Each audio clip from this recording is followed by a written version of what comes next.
പരിശുദ്ധതയുടെ പറുദീസായിലേക്ക് ഏവർക്കും സ്വാഗതം.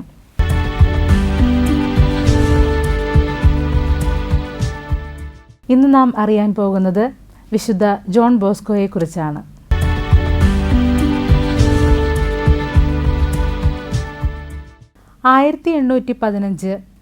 ഓഗസ്റ്റ് 16 ഇറ്റലിയിലെ പിമോണ്ടിയിലെ ഒരു ചെറിയ ഗ്രാമത്തിൽ ലളിതമായൊരു കർഷക കുടുംബത്തിലാണ് ജോൺ ബോസ്കോ ജനിച്ചത്.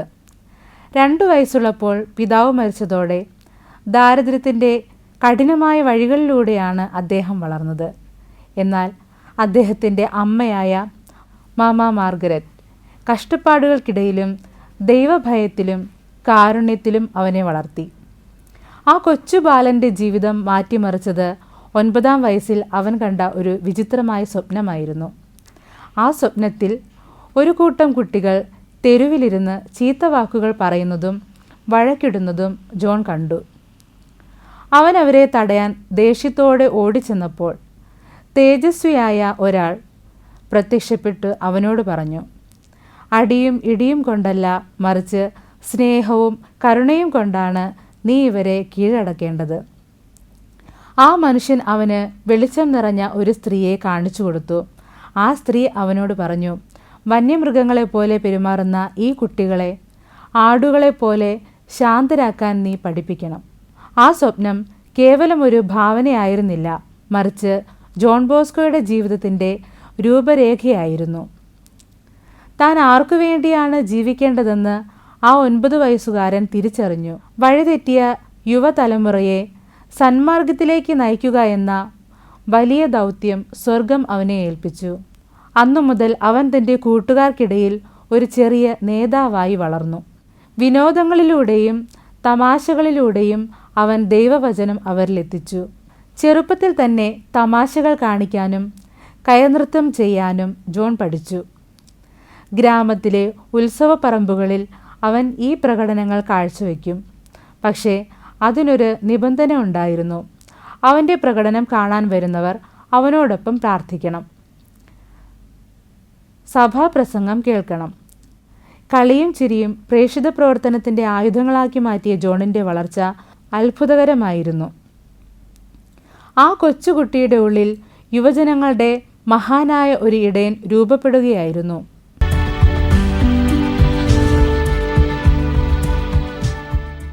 വൈദിക പട്ടവും തെരുവിലെ മക്കളും.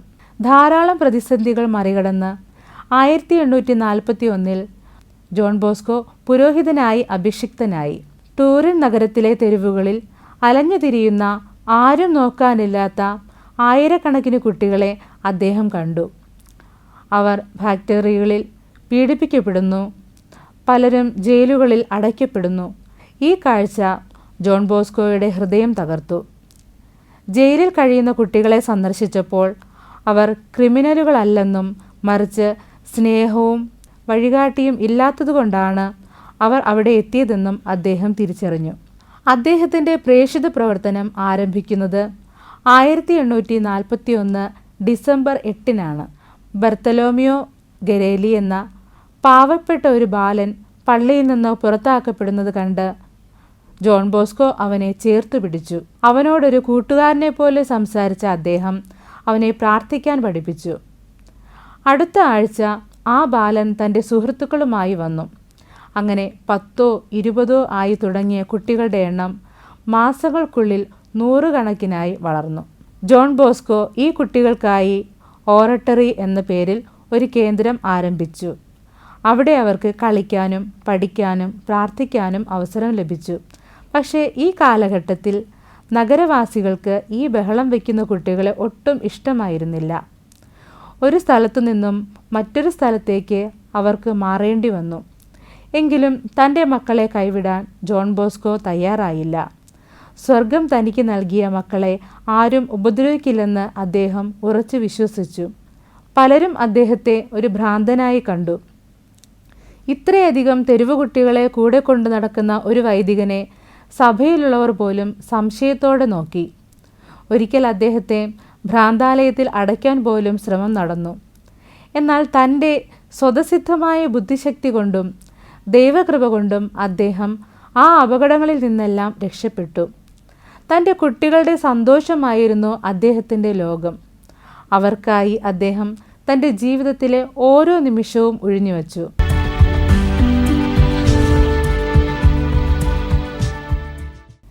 പ്രിവെൻറ്റീവ് സിസ്റ്റം, സ്നേഹത്തിൻ്റെ പാഠശാല.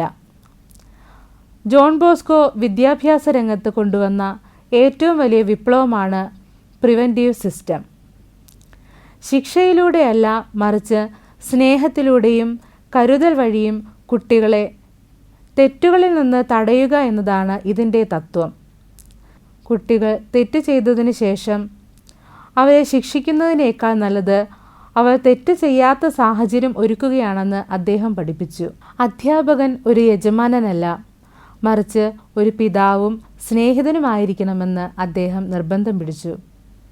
യുക്തി, മതം, സ്നേഹം എന്നിവയായിരുന്നു അദ്ദേഹത്തിൻ്റെ വിദ്യാഭ്യാസ രീതിയുടെ 3 തൂണുകൾ.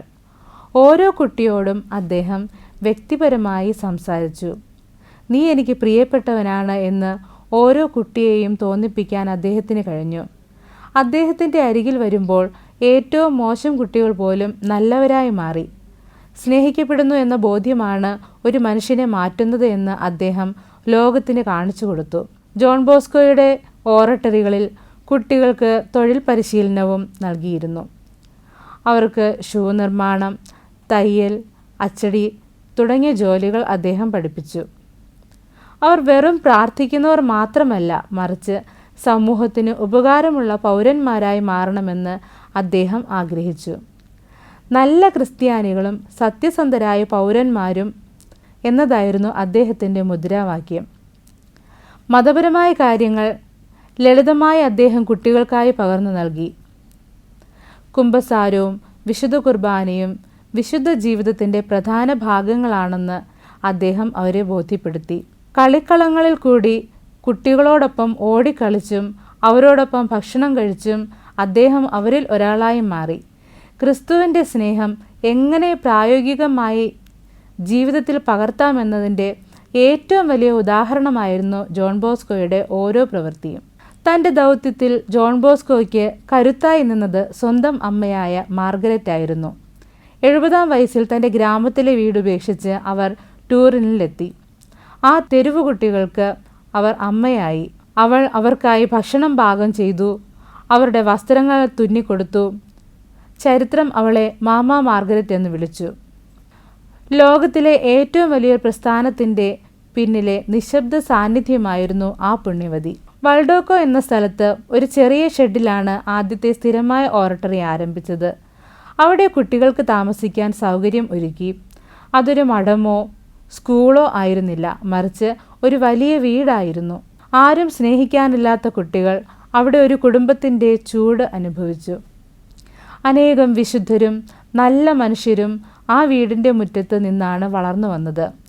ഭക്ഷണം കണ്ടെത്താൻ പോലും ജോൺ ബോസ്കോ പലപ്പോഴും കഷ്ടപ്പെട്ടു. പല ദിവസങ്ങളിലും കുട്ടികൾക്ക് നൽകാൻ ഒന്നും ഉണ്ടായിരുന്നില്ല.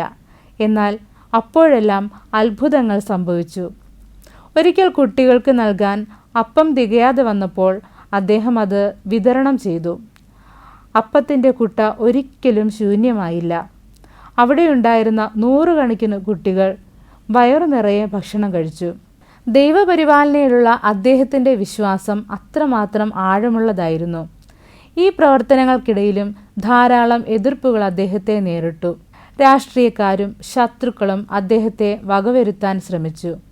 എന്നാൽ അപ്പോഴെല്ലാം ഗ്രിജിയോ എന്ന ഒരു വലിയ ചാരനിറത്തിലുള്ള നായ അദ്ദേഹത്തിൻ്റെ കാവലായി എത്തുമായിരുന്നു. അപകടം വരുമ്പോൾ എവിടെ നിന്നെന്നില്ലാതെ ആ നായ പ്രത്യക്ഷപ്പെടുകയും ശത്രുക്കളെ ഓടിക്കുകയും ചെയ്യും. ദൈവം അയച്ച കാവൽക്കാരനായിട്ടാണ് വിശ്വാസികൾ ആ നായയെ ഇന്നും കരുതുന്നത്. തൻ്റെ പ്രവർത്തനങ്ങൾ തനിക്ക് ശേഷം നിലനിൽക്കണമെന്ന് ജോൺ ബോസ്കോ ആഗ്രഹിച്ചു. ഇതിനായി അദ്ദേഹം ഒരു പുതിയ സന്യാസ സഭ രൂപീകരിക്കാൻ തീരുമാനിച്ചു. വിശുദ്ധ ഫ്രാൻസിസ് ടി സെയിൽസിനോടുള്ള ആദരസൂചകമായി അദ്ദേഹം ആ സഭയ്ക്ക് സലേഷ്യൻ എന്ന പേര് നൽകി. ഫ്രാൻസിസ് ടി സെയിൽസിൻ്റെ സൗമ്യതയും സ്നേഹവും തൻ്റെ സഭാംഗങ്ങളുടെ മുഖമുദ്രയായിരിക്കണമെന്ന് അദ്ദേഹം ആഗ്രഹിച്ചു. സലേഷ്യൻ സഭയുടെ അംഗീകാരത്തിനായി അദ്ദേഹം റോമിലേക്ക് യാത്രകൾ നടത്തി. തൻ്റെ കുട്ടികൾ തന്നെയാണ് തൻ്റെ കരുത്തെന്ന് അദ്ദേഹം മാർപ്പാപ്പായെ ബോധ്യപ്പെടുത്തി. 1859 സലേഷ്യൻ സഭ ഔദ്യോഗികമായി രൂപം കൊണ്ടത്. ഇന്ന് ലോകമെമ്പാടുമുള്ള 130-ലധികം രാജ്യങ്ങളിൽ ദശലക്ഷക്കണക്കിന് യുവാക്കൾക്ക് തണലേകുന്ന ഒരു വടവൃക്ഷമായി ഈ സഭ വളർന്നുകൊണ്ടിരിക്കുന്നു. സ്ത്രീകളുടെ വിദ്യാഭ്യാസത്തിനായി അദ്ദേഹം വിശുദ്ധ മരിയ ഡൊമിനിക്ക മസറല്ലോയുമായി ചേർന്ന് daughters of Mary help of Christians എന്ന സന്യാസിനി സഭയും ആരംഭിച്ചു.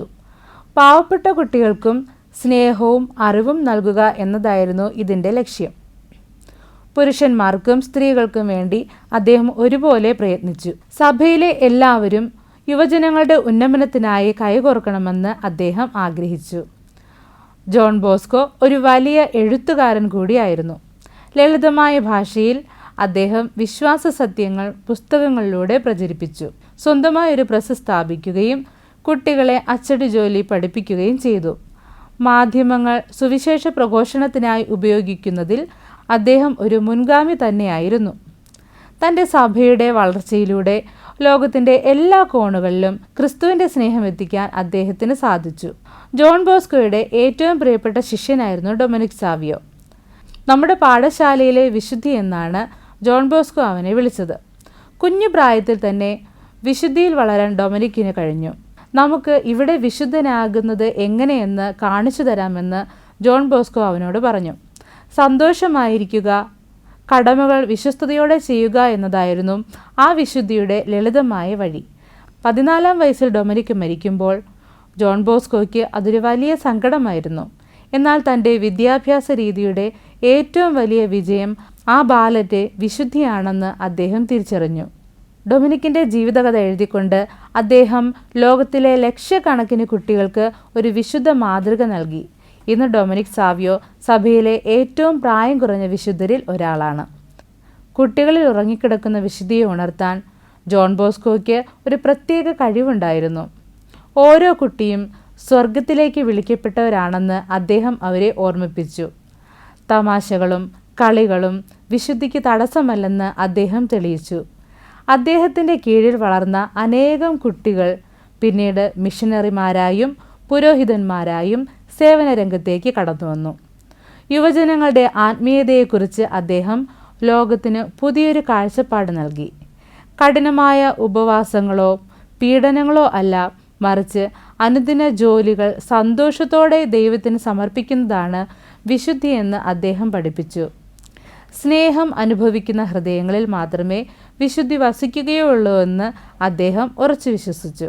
ഡൊമിനിക് സാവിയോയുടെ ജീവിതം ജോൺ ബോസ്കോയുടെ പ്രബോധനങ്ങളുടെ ജീവിക്കുന്ന സാക്ഷ്യമായി ഇന്നും നിലകൊള്ളുന്നു.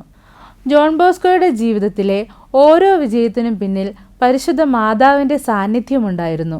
ക്രിസ്ത്യാനികളുടെ സഹായമായ മാതാവ് എന്ന രൂപത്തിലാണ് അദ്ദേഹം മാതാവിനെ വണങ്ങിയത്. മാതാവാണ് എല്ലാം ചെയ്തതെന്ന് അദ്ദേഹം എപ്പോഴും പറയുമായിരുന്നു. ടൂറിനിൽ മാതാവിനായി അദ്ദേഹം പണിത മനോഹരമായ ബസിലിക്ക ഇന്നും ലോകപ്രശസ്തമായൊരു തീർത്ഥാടന കേന്ദ്രമാണ്. ഈ ദേവാലയ നിർമ്മാണത്തിനായി അദ്ദേഹത്തിൻ്റെ കയ്യിൽ പണമൊന്നും ഉണ്ടായിരുന്നില്ല. എന്നാൽ ഓരോ ഘട്ടത്തിലും അത്ഭുതകരമായി പണം എത്തിച്ചേർന്നു. രോഗശാന്തി ലഭിച്ചവരും അനുഗ്രഹങ്ങൾ ലഭിച്ചവരും വൻതോതിൽ സഹായങ്ങളുമായി വന്നു.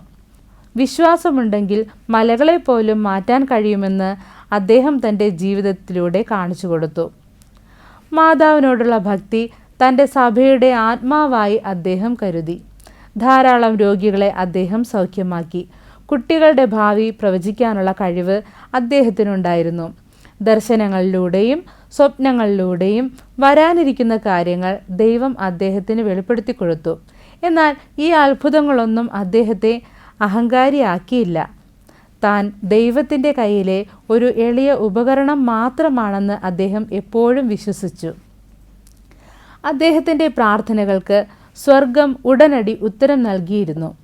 ഒരിക്കൽ പള്ളിയിൽ വിശുദ്ധ കുർബാന നൽകാൻ അപ്പം തീർന്നു പോയപ്പോൾ അദ്ദേഹം അത്ഭുതകരമായി അത് വർദ്ധിപ്പിച്ചു. തൻ്റെ മക്കളുടെ വിശപ്പും വേദനയും കണ്ടറിയുന്ന ഒരു പിതാവായിരുന്നു അദ്ദേഹം. അത്ഭുതങ്ങളെക്കാൾ ഉപരിയായി ഒരു മനുഷ്യൻ്റെ ഹൃദയത്തെ മാറ്റുന്നതാണ് ഏറ്റവും വലിയ അത്ഭുതമെന്ന് അദ്ദേഹം പഠിപ്പിച്ചു. സലേഷ്യൻ സഭയുടെയും യുവാക്കളുടെയും വലിയ സംരക്ഷകയായി വാഴ്ത്തപ്പെടുന്നു.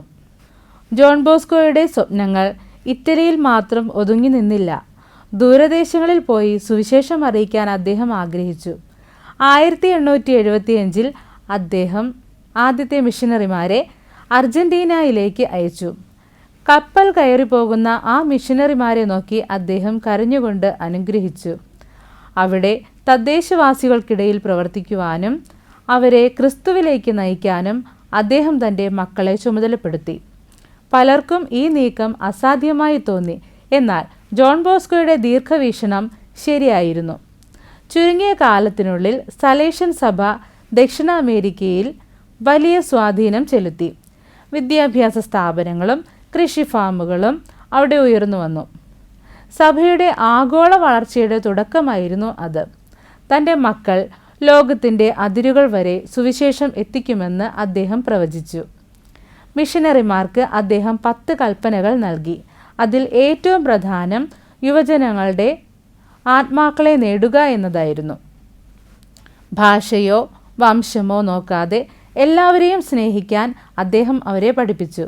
ഇന്ന് ലോകത്തിലെ ഏറ്റവും വലിയ മിഷനറി സഭകളിൽ ഒന്നായി സലേഷ്യൻ സഭ വളർന്നിരിക്കുന്നത് ജോൺ ബോസ്കോയുടെ ഈ തീക്ഷ്ണത കൊണ്ടാണ്. ഭാരതത്തിലും സലേഷ്യൻ സഭയുടെ സാന്നിധ്യം വളരെ വലുതാണ്. കേരളത്തിലും മറ്റ് സംസ്ഥാനങ്ങളിലും ആയിരക്കണക്കിന് യുവാക്കൾക്ക് അറിവും തൊഴിലും നൽകുന്നതിൽ ഈ സഭ വലിയ പങ്കുവഹിക്കുന്നു. ജോൺ ബോസ്കോയുടെ സ്വപ്നങ്ങൾ ഇന്ന് ഭാരതത്തിലെ ഉൾഗ്രാമങ്ങളിൽ പോലും പൂവണിയുന്നു. യുവാക്കൾ എവിടെയുണ്ടോ അവിടെ ജോൺ ബോസ്കോയുടെ സാന്നിധ്യം ഉണ്ടാവണമെന്ന് അദ്ദേഹം ആഗ്രഹിച്ചു. സഭയുടെ ഈ വളർച്ച അദ്ദേഹത്തിൻ്റെ വിശുദ്ധിയുടെയും ദൈവാനുഗ്രഹത്തിൻ്റെയും വലിയ തെളിവാണ്. വിശ്രമമില്ലാത്ത അധ്വാനം ജോൺ ബോസ്കോയുടെ ആരോഗ്യത്തെ ബാധിച്ചു. 1888 ജനുവരി 31 തൻ്റെ 72ാമത്തെ വയസ്സിൽ അദ്ദേഹം ഈ ലോകത്തോട് വിട പറഞ്ഞു. മരിക്കുന്ന സമയത്ത് ആയിരക്കണക്കിന് യുവാക്കൾ തങ്ങളുടെ പിതാവിനായി പ്രാർത്ഥനയോടെ പള്ളിക്കു പുറത്ത് കാത്തുനിന്നു. എൻ്റെ മക്കളോട് പറയുക, ഞാൻ സ്വർഗത്തിൽ അവർക്കായി കാത്തിരിക്കുമെന്ന് എന്നതായിരുന്നു അദ്ദേഹത്തിൻ്റെ അവസാന വാക്കുകൾ. ടൂറിൻ നഗരം മുഴുവൻ ആ മഹാനായ വിശുദ്ധനെ യാത്രയാക്കാൻ തെരുവിലിറങ്ങി. 1934 പിയൂസ് 11 മാർപ്പാപ്പ അദ്ദേഹത്തെ വിശുദ്ധനായി പ്രഖ്യാപിച്ചു. യുവജനങ്ങളുടെ പിതാവും അധ്യാപകനും എന്നാണ് അദ്ദേഹത്തെ വിശേഷിപ്പിക്കുന്നത്.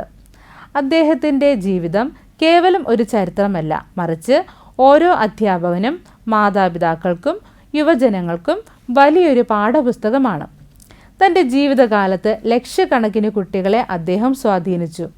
ജോൺ ബോസ്കോയുടെ ഭൗതിക ശരീരം ഇന്നും ടൂറിനിലെ ബസലിക്കായിൽ അഴുകാതെ സൂക്ഷിച്ചിരിക്കുന്നു. അദ്ദേഹത്തിൻ്റെ ആത്മീയത ഇന്നും ലോകമെമ്പാടും ജീവിക്കുന്നു. സലേഷ്യൻ സഭയുടെ ഓരോ സ്കൂളിലും കോളേജിലും കളിക്കളങ്ങളിലും ജോൺ ബോസ്കോയുടെ ആത്മാവുണ്ടെന്ന് വിശ്വാസികൾ കരുതുന്നു. യുവാക്കളെ സ്നേഹിക്കുകയും അവരെ ദൈവത്തിലേക്ക് നയിക്കുകയും ചെയ്യുന്ന ആരും ജോൺ ബോസ്കോയുടെ ശിഷ്യന്മാരാണ്.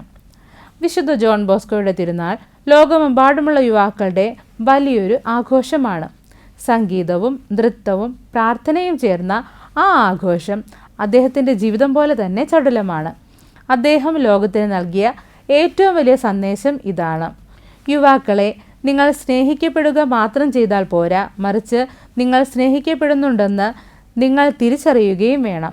ഈ സ്നേഹമാണ് ലോകത്തെ മാറ്റുന്ന ഏക ശക്തിയെന്ന് അദ്ദേഹം തെളിയിച്ചു.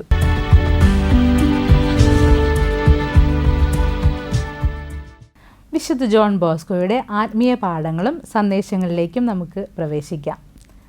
സ്നേഹം കൊണ്ട് ലോകത്തെ ജയിക്കുക. അടിയും ശിക്ഷയുമല്ല, മറിച്ച് സ്നേഹവും കരുണയുമാണ് ഒരു മനുഷ്യനെ മാറ്റുന്നത്. നമ്മുടെ ജീവിതത്തിലും മറ്റുള്ളവരോട് സ്നേഹത്തോടെ പെരുമാറാൻ നമുക്ക് സാധിക്കണം. ദൈവപരിപാലനയിൽ വിശ്വസിക്കുക. കയ്യിൽ ഒന്നുമില്ലാതിരുന്നപ്പോഴും ദൈവത്തിൽ ആശ്രയിച്ച ജോൺ ബോസ്കോ പ്രതിസന്ധികളിൽ പതറാതെ നിൽക്കാൻ നമ്മെ പഠിപ്പിക്കുന്നു. സന്തോഷം വിശുദ്ധിയുടെ വഴിയാണ്. ക്രിസ്ത്യാനി എപ്പോഴും സന്തോഷമുള്ളവനായിരിക്കണം. ദുഃഖിച്ചിരിക്കുന്നത് വിശുദ്ധിക്ക് ചേർന്നതല്ലെന്ന് അദ്ദേഹം നമ്മെ ഓർമ്മിപ്പിച്ചു. യുവജനങ്ങളെ ചേർത്ത് പിടിക്കുക. സമൂഹത്തിൻ്റെ ഭാവി യുവാക്കളിലാണ്. അവരെ ശരിയായ വഴിയിൽ നടത്തേണ്ടത് നമ്മുടെ ഓരോരുത്തരുടെയും കടമയാണ്.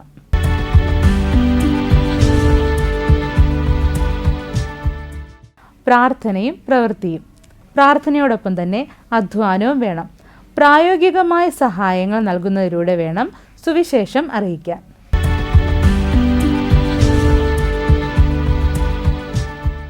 മാതാവിനോടുള്ള ഭക്തി. നമ്മുടെ ജീവിതയാത്രയിൽ പരിശുദ്ധ അമ്മയുടെ കൈ പിടിക്കുക. അമ്മ നമ്മെ ഒരിക്കലും കൈവിടില്ലെന്ന് ജോൺ ബോസ്കോ ഉറപ്പ് നൽകുന്നു. വിദ്യാഭ്യാസം ഹൃദയത്തിൻ്റെ കാര്യമാണ്. അറിവ് പകർന്നു നൽകുന്നതിനേക്കാൾ ഉപരി ഹൃദയങ്ങളെ സ്പർശിക്കാനാണ് ഓരോ അധ്യാപകനും ശ്രമിക്കേണ്ടത്. വിശുദ്ധ ജോൺ ബോസ്കോ യുവജനങ്ങളുടെ ഹൃദയത്തിൽ പ്രത്യാശയുടെ പ്രകാശം പകർത്തിയ ആധുനിക കാലത്തെ വലിയ ഇടയനായിരുന്നു. ടൂറിനിലെ തെരുവുകളിൽ നിന്ന് ലോകത്തിൻ്റെ എല്ലാ കോണുകളിലേക്കും പടർന്ന ആ സ്നേഹപ്രവാഹം ഇന്നും നിലച്ചിട്ടില്ല. ആധുനിക ലോകത്തിൻ്റെ കണ്ണഞ്ചിക്കുന്ന വേഗതയിൽ നമ്മുടെ യുവതലമുറ ദിശാബോധമില്ലാതെ ഉഴലുമ്പോൾ ജോൺ ബോസ്കോയുടെ ജീവിതം ഒരു വഴികാട്ടിയായി നമ്മുടെ മുന്നിലുണ്ട്. ലഹരിക്കും സൈബർ ലോകത്തെ കെണികൾക്കും അടിമപ്പെട്ട് സ്വന്തം വ്യക്തിത്വം നഷ്ടപ്പെടുത്തുന്ന ഇന്നത്തെ കൗമാരക്കാർക്ക് അവരെ വിരൽ ചൂണ്ടി കുറ്റപ്പെടുത്തുന്നവരെയല്ല, മറിച്ച് തോളിൽ കൈയിട്ട് ഞാൻ നിനക്കുണ്ട് എന്ന് പറയുന്ന ഒരു സ്നേഹിതനെയാണ് ആവശ്യം. ജോൺ ബോസ്കോ ലോകത്തിന് കാട്ടിക്കൊടുത്തതും ആ വലിയ സ്നേഹത്തിൻ്റെ പാഠമാണ്. മൊബൈൽ ഫോൺ സ്ക്രീനുകളിലേക്ക് ചുരുങ്ങിപ്പോകുന്ന ഇന്നത്തെ സാമൂഹിക പശ്ചാത്തലത്തിൽ നേരിട്ടുള്ള ആശയവിനിമയവും ഹൃദയബന്ധങ്ങളും അന്യമായി കൊണ്ടിരിക്കുകയാണ്.